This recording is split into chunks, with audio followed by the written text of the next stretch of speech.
Good morning mga kabarako. Share ko lang yung motor ko. Second hand ko lang nabili. From Bataan po. Kinuha ko siya sa Lingayen, Pangasinan ng 32K lamang. Bali, ito 2015 model po siya. Kick model.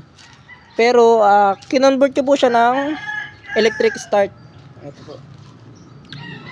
Sa mga gusto po mag-convert dyan, panoorin nyo po yung next video ko. Bali, ginagawa ko na po siya. Ito po. Tapatan natin. Bali, ang ginawa ko dito, stock pa yung makina niya. Hindi ko pa siya nabibiyak. Ang ginawa ko, binutasan ko lang to para maipasok ang starter motor. Yung may mga nag-convert dyan na may problema, sa kick lang gumagana, tapos sa electric ayaw gumana. Sasabihin ko rin po sa next video ko po. Madami po kasi ako napapanood nagko-convert, ganun yung problema, walang kuryente. Yung iba sinasabi nila pang negro daw po yung starter motor nila, hindi daw po tugma sa ano. Tapos yung iba po stator naman daw po problema or pulser.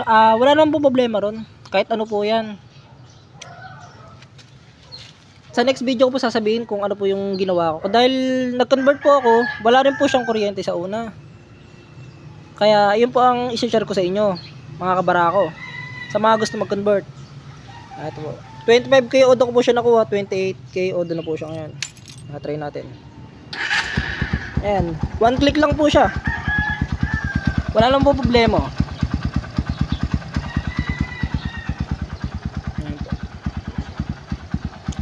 Sasabihin ko sa next video kung ano yung mga binili ko po para mapanood nyo at magaya nyo rin. Then kung sa mga nararanasan yung hindi gumagana sa electric, walang kuryente, tapos sa kick gumagana, mag-message lang po kayo sa akin.